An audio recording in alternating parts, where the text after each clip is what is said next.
Hello everyone and welcome to this Sybiz 26 webinar, and we're just going to dive straight on into it. So what we're going to be covering today, just going to talk about some important information that applies to both of the major product ranges, Sybiz Vision and Sybiz VisiPay. Then we're going to look at the specific what's new for both Sybiz Vision and VisiPay. While we've got you, the Australian customers, we're just going to give you a quick update on Payday Super. There'll be more content around March next year that will take you through that. And then we're just going to talk about our masterclass webinar schedule for the first half of next year as well. So let's get on in there. So for Sybiz 26, so both the VisiPay and Vision range, here's some common elements for both of those products. If you are using Office 365 or the Exchange Web Services for your email within Sybiz Vision, now this is something that you may have set up 5 years ago and it's been the back of your mind, yeah, it's time to start bringing that back to the front of your mind. You'll need to check your settings because Microsoft are going to be retiring the EWS functionality in October next year. So that means that you will need to upgrade to Vision and VisiPay 26 in order to continue using the equivalent email functions from those products due to Microsoft retiring that functionality. And I guess the other aspect of that as well, it's not just a matter of updating to 26, you will need to change your settings appropriately as well. So what that could look like if you do upgrade to 26 and you don't change your settings, then come the 1st of October next year, or maybe even the 2nd of October, because Microsoft is a US company, so with the timing difference depending on where you are in the world, your email will just stop working. So you do need to be on top of that. We'll make more announcements throughout the course of next year as we get closer to that time as well, just to give you every opportunity to review what you need to review, but just giving you a heads up on that now.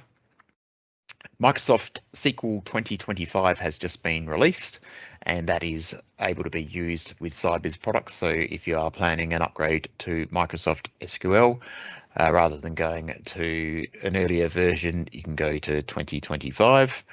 The web API, where relevant, that needs updating as well. So if you are using the web APIs with either or both Vision and VisiPay, you will need to update those as you go to Sybiz 26. Just by the by, in case anyone is a developer that we have on today, just a FYI that we have updated the Dev Express version as well for the components that are used within the software to version 25.1.6.0. And just for those that are using the pay and process wizard, this is just we've elevated this as a heads up. It's not so much what's new, but it's something that is changing. When we make changes to the software, we try and preserve the existing customer experience as much as possible. But this is one where we've bucked that trend. And so what's happening right now with the pay and process wizard in Sybiz Vision is that the items that are there to be cleared through the wizard will no longer be automatically selected. So it won't be a select all going into the wizard. It'll be an unselect all, from which, if you do prefer the previous behavior, where you it's just one click to do the select all and have that equivalent experience going forward. So it's not really going to upset the apple cart, but if you are used to autopilot and just dealing with the odd exception, you will find that there is that slight change in the way that works. The reason for that change is that there were people on autopilot who just would click through the wizard and not do what was intended, and then get themselves into a bit of strife, just sort of reconciling differences between what had actually been cleared from the credit card companies versus what they were actually processing in Sybiz Vision. So it's just to disrupt that process, make it less easy for people to be on autopilot and click through and get themselves in strife. From an Australia perspective, as I mentioned, Payday Super is on its way. We'll touch on that a little bit with a couple of slides toward the end. And yeah, essentially, even though parts of it are in Sybiz VisiPay 26, the legislation's only just been released, and there's some more work that we'll need to do. We're still waiting on some requirements from the tax office, so we expect to get them around about the middle of this month. and once we've got that in writing, we can start developing what's required there as well. So, and just another point on that as well.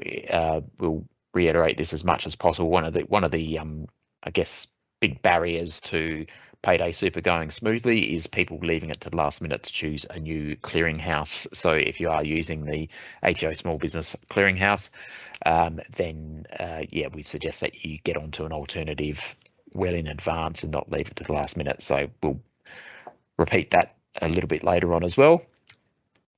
From a Sybiz Vision point of view, there's been some massive changes to the layout of reports. We have generally what we try and do is, unless something's totally complete, we don't release a partial feature, but because these reports are sort of logically separated into different ledgers, etc., we have the lookup reports and the general ledger reports. So that's probably about 40% of the reports out of the box have been updated for greater consistency. The style is a lot friendlier and they export a lot easier. And just an important thing there as well is that the data pipelines remain the same. So there were some things that we wouldn't have minded sort of tweaking, but we've kept the data pipelines the same. So any of your existing reports that you've tweaked and modified will continue to run. And yeah, I should just mention it as well that if you run a out-of-the-box balance sheet, for example, and you see it in the pretty new format, but you've modified one balance sheet, say 3 years ago, that will continue to be in the old format. So just to clarify that, the new format won't be inherited by your existing modified reports. It's just the out-of-the-box unmodified templates that have been updated. So it gives you basically a fresher and cleaner look and feel. And yes, essentially one of those design constraints that we had previously was we were trying to jam as much information onto the page as possible. So the fonts were smaller because people were still printing a lot more than they are these days. But because people generally output reports to PDF and file them electronically rather than physically print them, that's obviously not a blanket rule, but it's definitely skewed more to that reality. The reports have been designed in a way that a report will typically take up more pages than it did previously. Not in every case, but in a lot of cases it will, purely because more pages on a PDF doesn't really matter too much. But obviously, when you do print reports, just bear in mind that you might get an extra page or two for a report that you ran previously. Another big change is that the reports export to spreadsheets a lot better. So there's been some improvements in the underlying technology of the report engine that we use that makes that easier to do.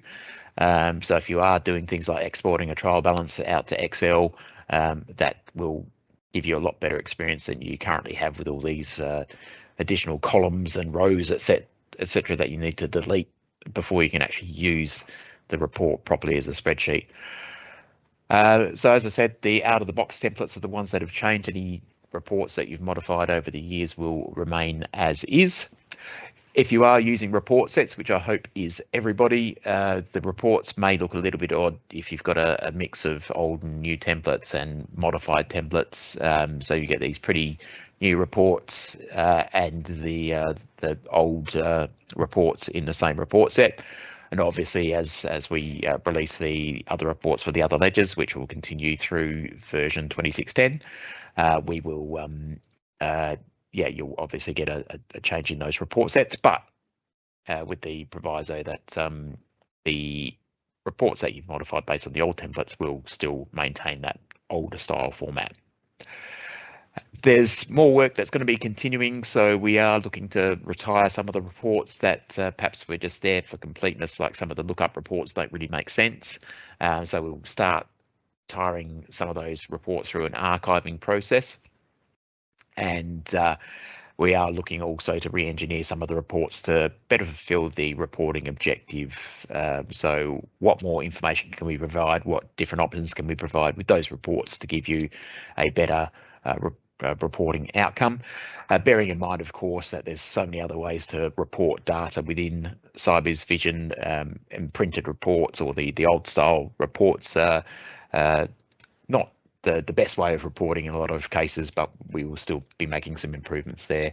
And eventually we'll get on to refreshing the transaction document default templates as well.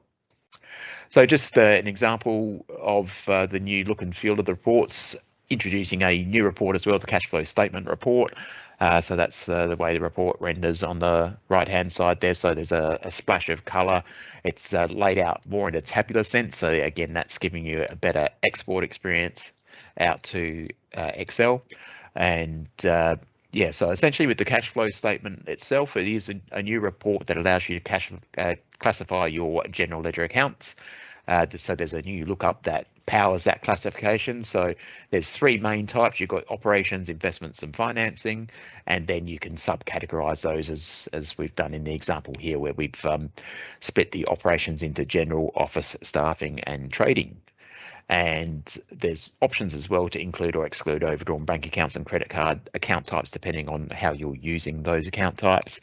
And yeah, so just a point on that, we are running our first masterclass in 2026 will be in February, and that will be taking a look at cash management in Sybiz Vision, and we'll talk more about how to configure your system to generate the cash flow statement report in that webinar.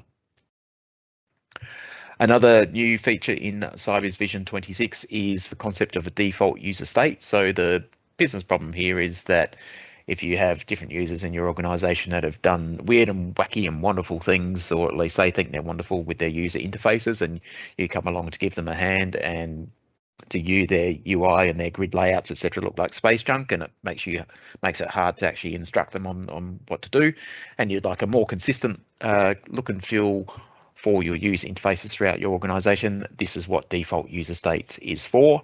So you can have multiple source users for the default templates. So you could have people involved in the stock management side of the business.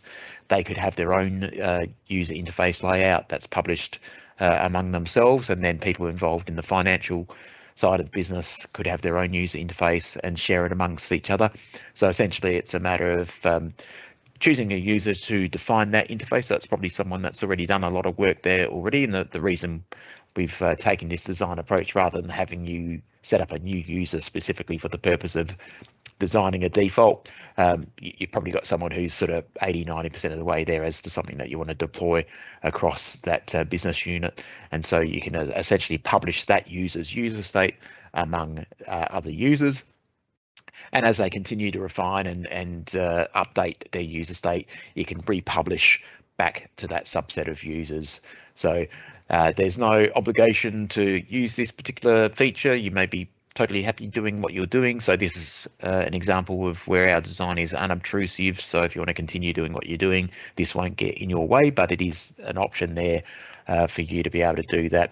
So essentially the way it'll work is that once someone inherits one of these default user states, they can still, to their heart's content, make modifications to their screens, but once they log back into the software, it will revert back to that default user state.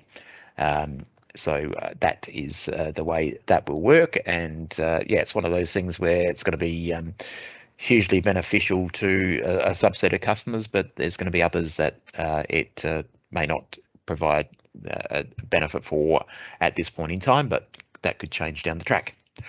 We've also incorporated SMS activities into the CRM module. So previously the SMS functionality was only accessible via breakpoints.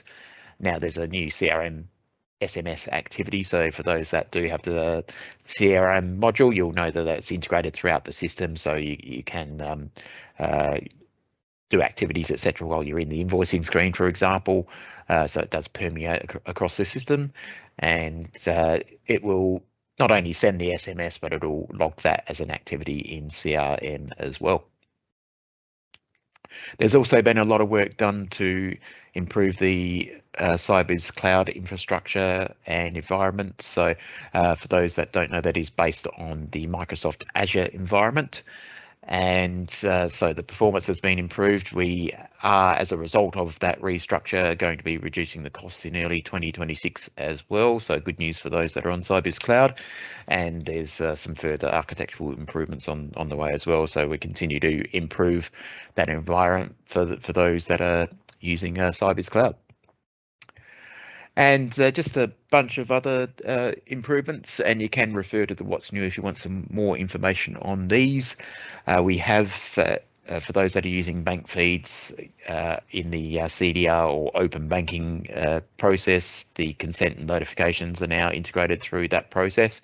So you may get the occasional email saying, hey, you've signed up for bank feeds through this mechanism, and you're thinking, why have I got an email at something that I just did 5 minutes ago? It's just part of the CDR requirements. So for a lot of people, it's unnecessary because it's telling them something that they've already knowingly done within the last couple of minutes, but it is part of the process and designed obviously to send an email to alert people that something has occurred on the odd occasion that it wasn't them that's instigated it, and it will allow them to exception manage, etc. So when you get emails to do with your bank feeds, bear in mind that that is part of the CDR process going through. And for those that are using job costing, you do have the ability to set up a job and cost it, etc., against one customer, but invoice another customer. So that's now consistent with service. As I mentioned, the pay and process default has changed. I won't repeat that. There's when you're in purchase requisitions or using purchase requisitions, there's more information on the grids associated with purchase recs, just to help you choose the right rec to drill into at any point in time. In transaction headers now, if you have multiple line notes, just for screen real estate purposes, when the note is appearing on the UI, we only take up one line on the UI, but you may have a multi-line note. So now there's an ellipsis that determines, or at least lets you know that there is more information over and above that one line associated with that note in the transaction header. We have extended the general ledger posting controls to give you more ability to control that for specific transaction types. So previously, cash book and fixed asset transactions just inherited that if you allowed journals on those general ledger accounts, you were able to transact in the cash book and fixed asset transactions. You've now got the discretion as to whether you want to extend or exclude that. And again, this is another example where we haven't changed the behavior for continuing users, so it's not like you're going to have to go through and turn on the cash book and fixed asset permissions on those accounts. They will be defaulted to on because that was the previous behavior that you're used to. So it's only if you want to exception manage and turn that functionality off that you will need to go and modify those accounts accordingly. There's also some improvements to the processing of lot and serialized inventory when returning items. So if you are returning based on, say, an invoice, rather than sort of being presented with a list of serial numbers that have been issued for a whole series of transactions, you now get a subset of serial numbers associated with the originating transaction, just making that process easier as well.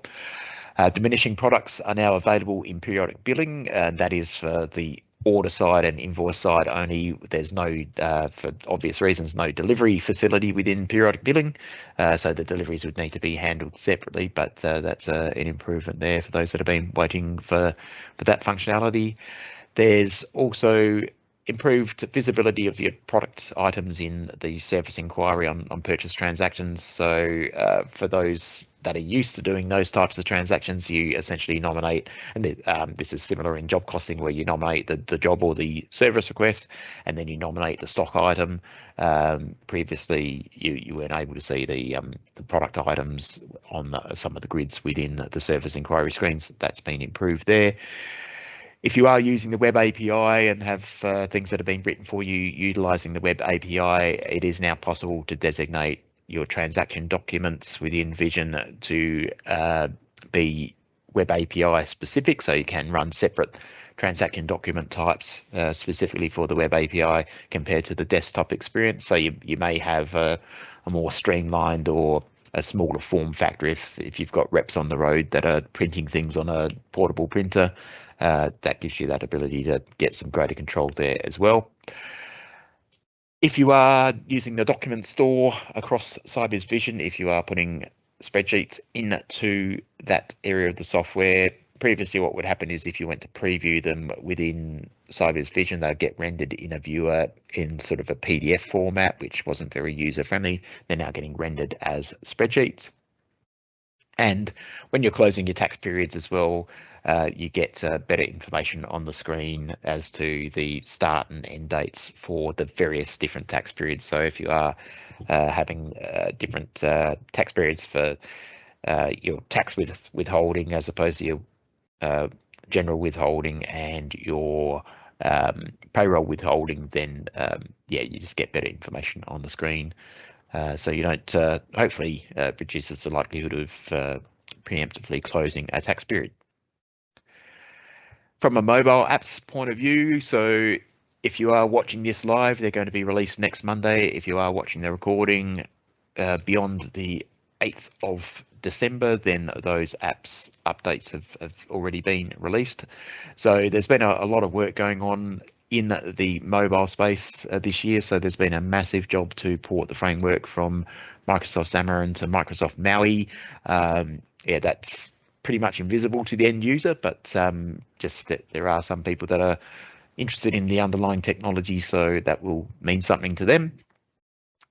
So a bunch of things have already have also been done, particularly around the job and service apps. So there's now going to be the ability to create simple job and service requests on the go. Previously, these job and service requests needed to be essentially generated at head office and then pushed out to the mobile devices, but people in the field will now be able to do that themselves.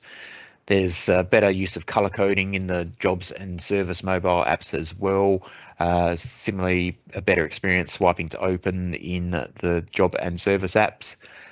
You can now take and store video with Vision Service, and there's better control for scheduling overlaps for your job and service appointments as well, and also improvements in visibility where you're able to see what your colleagues are up to as far as their schedules are concerned, rather than just being tied to your own user schedule. On to VisiPay now, and yeah, so there's been some improvements to the HRM module.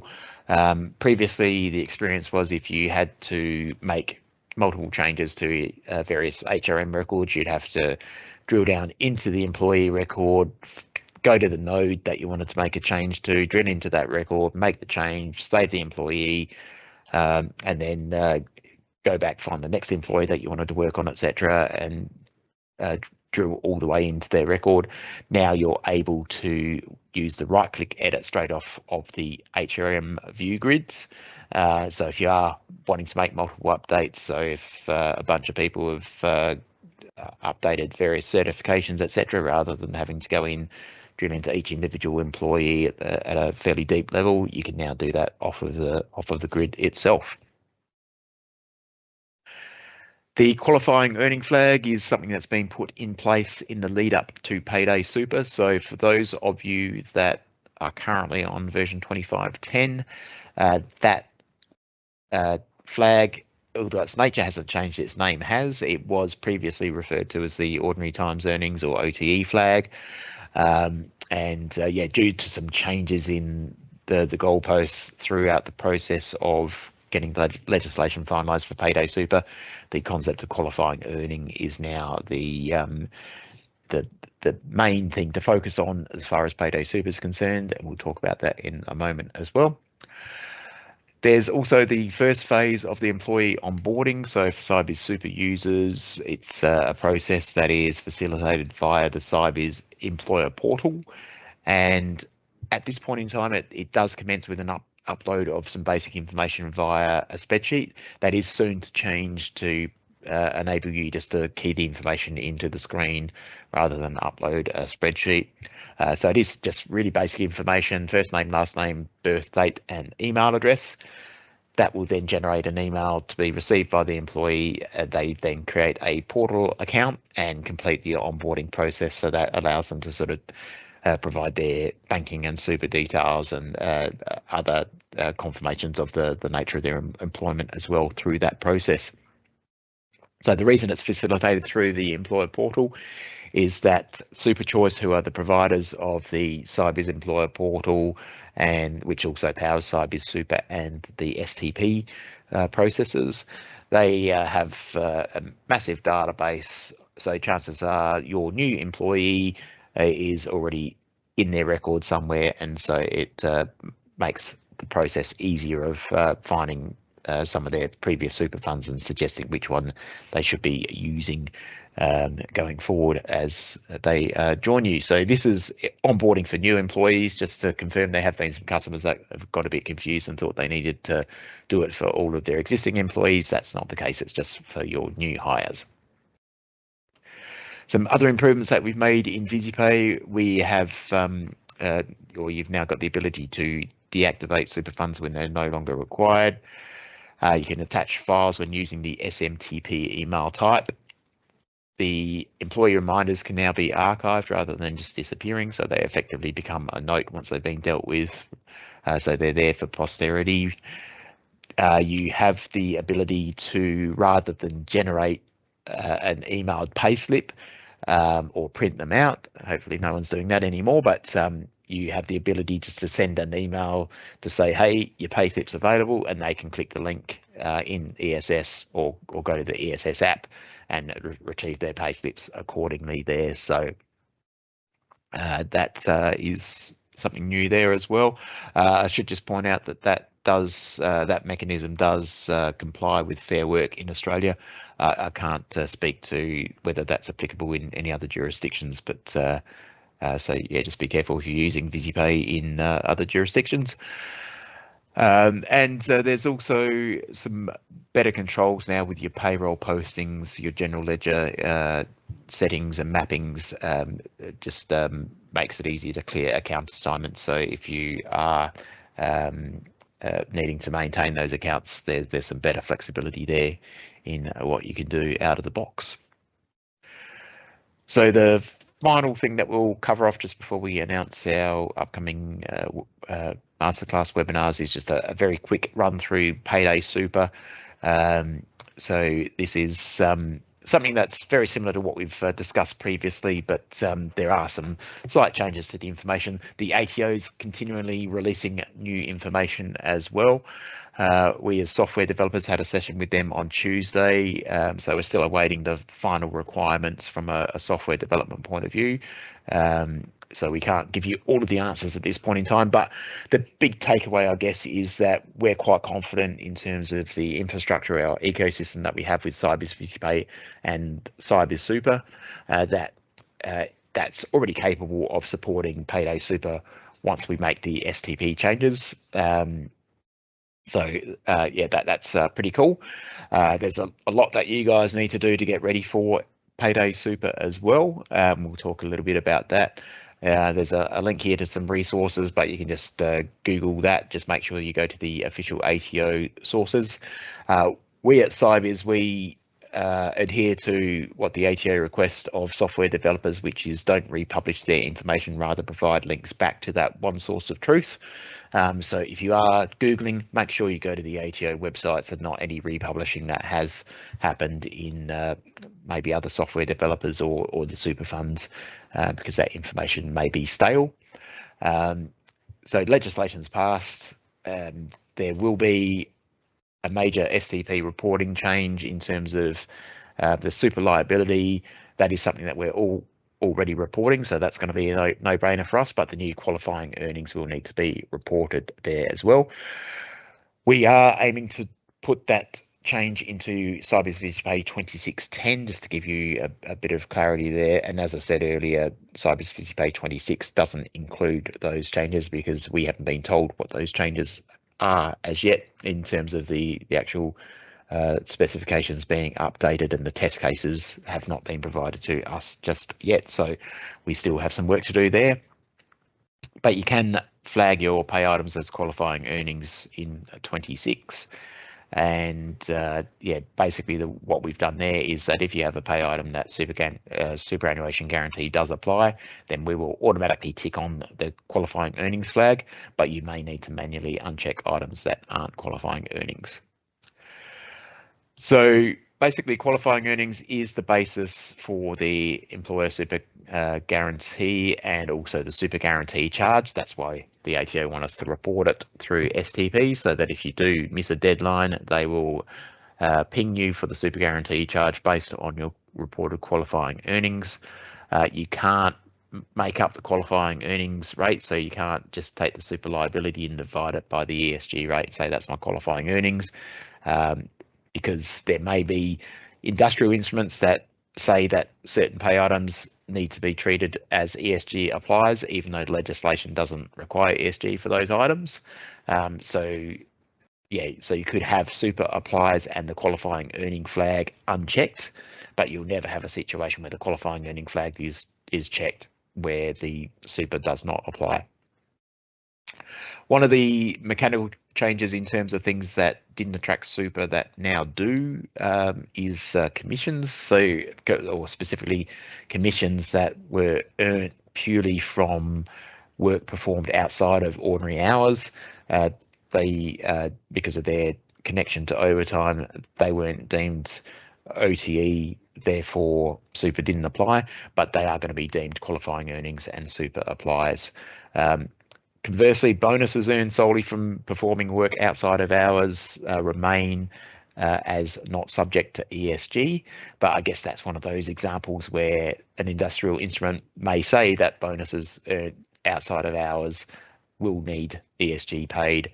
So you'd have super applies, but qualifying earnings would be unchecked in that scenario.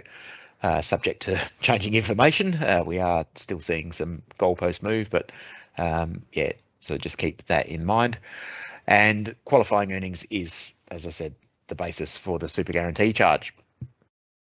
So just some things you can do to get ready if it is a quiet time of year for you and you've got a bit of downtime for some housekeeping, then it's a good time to start getting organised. So make sure you know who your employer default fund is. That's something you might have set up 10 years ago and you've forgotten about it. So just make sure you know who it is and other people involved know who it is as well.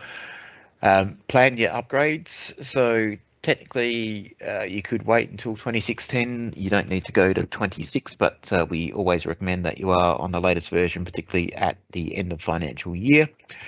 If you need to get yourself a new clearinghouse, then don't delay, get onto that now. Basically, they're financial services, so there's going to be things like PDSs that you need to sign on to.